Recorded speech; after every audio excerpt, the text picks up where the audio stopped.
Na festa do fim de semana, só um rolê bom. Ela chega ওজন কমাতে চান কিন্তু বারবার ক্ষুধা লাগে? তাহলে আজ শিখে নিন এমন একটি লো ক্যালোরি হাই ফাইবার সালাদ যা আপনাকে দীর্ঘ সময় পেট ভরা রাখবে এবং ডায়েট করা হবে অনেক সহজ। সবচেয়ে ভালো কথা, এতে এক ফোঁটা তেলও ব্যবহার করা হবে না।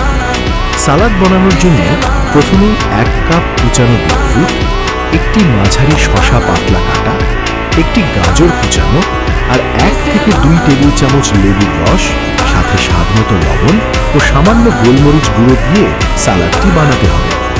প্রথমে বিটরুট ও গাজর ভালোভাবে ধুয়ে কুচি করে নিন আর শসা পাতলা করে কেটে নিন। এবার একটি বড় বাটিতে কোরানো বিটরুট, গাজর এবং শসা একসাথে দিন। এখন এর মধ্যে লেবুর রস ঢালুন, তারপর স্বাদমতো লবণ ও সামান্য গোলমরিচ ছিটিয়ে দিন। সব উপকরণ ভালোভাবে মিশিয়ে নিন যাতে প্রতিটি অংশে সমান স্বাদ আসে। সালাদ খাওয়ার জন্য রেডি। দুপুরের খাবারের আগে খেলে সবচেয়ে ভালো, অথবা সন্ধ্যায় হালকা খাবার হিসাবে খেতে পারেন।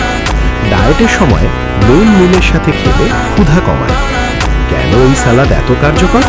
কারণ বিটরুট হলো ফাইবার ও আয়রনে ভরপুর, গাজর হলো হজম ভালো করে, শসা পানি বেশি ক্যালোরি কম, আর লেবু মেটাবলিজম